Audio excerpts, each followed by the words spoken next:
Makanlah durian. Masalah ke-9 dari 10 masalah tanggal 20 Februari tahun 2025, pukul 23.56 waktu Indonesia Barat. Apa obat bagi penyakit saya agar benar-benar sembuh dan tidak kumat lagi? Jawaban diterima sekitar pukul 8. Saya turut bersimpati atas apa yang Anda derita.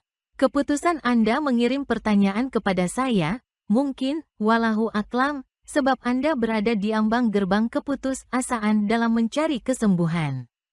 Secara teori, Anda salah menanyakan obat kepada orang yang tidak pernah mengenyam pendidikan formal dalam bidang kedokteran seperti saya. Sisi lain, Anda benar, sebab apa salahnya bertanya?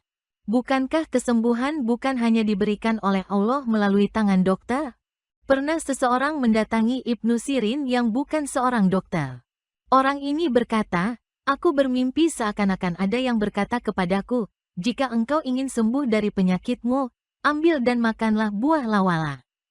Ibnu Sirin berkata, "Mimpimu itu menunjukkan agar memakan buah zaitun, karena Allah berfirman, pohon zaitun yang tumbuh tidak di sebelah timur, dan tidak pula di sebelah baratnya."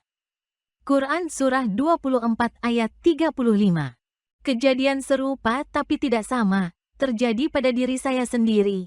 Beberapa waktu lalu, ada benjolan di pundak saya sebelah kanan.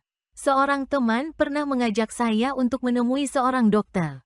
Menurutnya, dia pernah mengalami hal serupa dan berhasil sembuh setelah dibedah dokter tersebut. Tetapi rencana ini gagal sebab saya tidak memiliki cukup uang. Benjolan yang pada awalnya saya kira jerawat ini, makin lama semakin membesar sampai sekira telur merpati. Sebagai alternatif, beberapa obat sudah saya beli, mulai yang diminum maupun dioleskan. Tetapi belum juga sembuh. Setelah mengasingkan diri, petunjuk datang kepada saya dalam bentuk mimpi. Saya berdiri di sebuah jalan. Saya mengenalnya sebab saya sering lewat di sana. Mungkin sebab di sisi selatan jalan ada pemakaman yang sudah mulai terabaikan, makanya jalan ini termasuk salah satu daerah yang terkenal angker. Di sini saya melihat diri saya berdiri sendirian menghadap ke arah timur sambil merokok yang sudah tinggal separuh. Jujur saja, saya bingung memahami maksud petunjuk ini. Meski begitu, saya yakin bahwa Tuhan tidak akan pernah memberikan petunjuk kecuali memang itu jalan keluar sebenarnya dari masalah yang saya hadapi. Petunjuk ini baru terpecahkan kira-kira setahun kemudian. Bermula ketika saya bermimpi berada di lingkungan guru saya yang mulia dengan beberapa teman yang sebagian saya dan mereka saling mengenal. Semoga Allah memanjangkan umurnya, menyehatkan jasmani dan rohaninya, dijauhkan dari mara bahaya dan malapetaka dan dikabulkan semua hajat dan keinginannya, serta dimudahkan perjuangannya. Ketika tiba waktu mandi, saya ketinggalan sementara teman-teman sudah selesai. Saya pun bergegas masuk ke kamar mandi. Ketika kran, atau mungkin pancuran air menyirami tubuh saya dan mengenai benjolan di pundak, tiba-tiba, seiring air yang mengalir sejuk, benjolan di pundak saya pecah. Terkejut bercampur bahagia, saya langsung terbangun dan meraba benjolan di pundak. "Ah, kenapa masih ada?" batin saya. Biasanya, sesuai pengalaman yang sudah-sudah, begitu bangun penyakit ini seharusnya benar-benar hilang. Meski sedikit galau, alhamdulillah, saya masih yakin bahwa Tuhan tidak akan pernah main-main dalam memberikan petunjuk kepada hamba-Nya. Beberapa hari dari terjadinya mimpi tersebut, di pagi hari, tiba-tiba benjolan itu betul-betul pecah dengan sendirinya. Semua terjadi begitu saja. Bahkan, andai bukan sebab terasa ada yang basah pada baju di bagian pundak, tentu saya tidak akan menyadarinya. Satu sisi, pecahnya benjolan ini membawa rasa haru dan bahagia.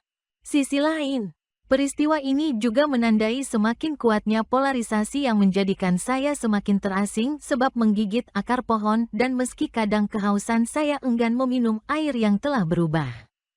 Meski sudah pecah, sebagian isi benjolan yang mirip kertas dan sedikit padat sulit keluar sendiri. Sehingga perlu dibersihkan dan dikeluarkan oleh teman saya, seorang mantri kesehatan yang sekarang sedang berusaha meraih gelar sebagai dokter. Dari sini saya menyadari makna petunjuk dalam mimpi pertama saya.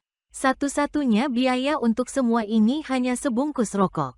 Itu pun setelah teman saya ini dipaksa. Mohon maaf, saya tidak sedang mengajari Anda untuk merokok. Saya sedang membicarakan fakta. Rumah mantri tersebut di sebelah timur rumah saya, sama dengan arah saya menghadap ketika di Jalan Angkel. Saya sempat salah duga bahwa orang yang bisa membantu saya dengan kesembuhan adalah dokter kenalan sepupu sambung saya, sebab dia terkenal baik pada pasien dan rumahnya di sebelah timur saya. Tetapi saya kecele, sebab rokok adalah simbol pria yang akrab dengan kita. Saya tidak jadi menemui dokter ini, sebab jangankan akrab, kenal pun tidak.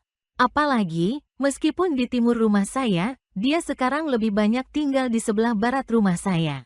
Sekitar daerah almarhumah Dr. Nafisah Maulana. Dengan pertimbangan-pertimbangan ini, saya urung menemuinya. Bayangkan, berdiri sendirian di suatu tempat yang angker sebegitu mudahnya disembuhkan di alam lain. Maha suci Engkau, segala puji hamba bagimu wahai cahaya semesta. Ampunilah hamba, guru, kedua orang tua, keluarga, sahabat-sahabat, murid-murid dan semua orang yang memiliki hubungan dengan hamba dalam kebaikan dan ketaatan kepadamu. Begitu pula, ampuni semua dosa mereka yang mengikuti Rasul-Mu Shallallahu Alaihi Wasallam dalam kebaikan. Amin. Nah, kembali kepada masalah Anda. Obat Anda ini sangat mudah dan nikmat. Nikmat sebab itu berupa buah dan saya menyukainya. Ulama eskatologi, Syekh Imran Hosen sepertinya juga menyukainya sebab beliau pernah menyebut-nyebut buah ini dalam salah satu kuliahnya. Because Sheikh Abdul Aziz makes it so comfortable for me. And I look forward to be returning to Jambar and to eating some durian again in Jambar. Yaitu, cari dan makanlah durian. Insya Allah penyakit Anda akan sembuh dan tidak akan pernah kambuh lagi.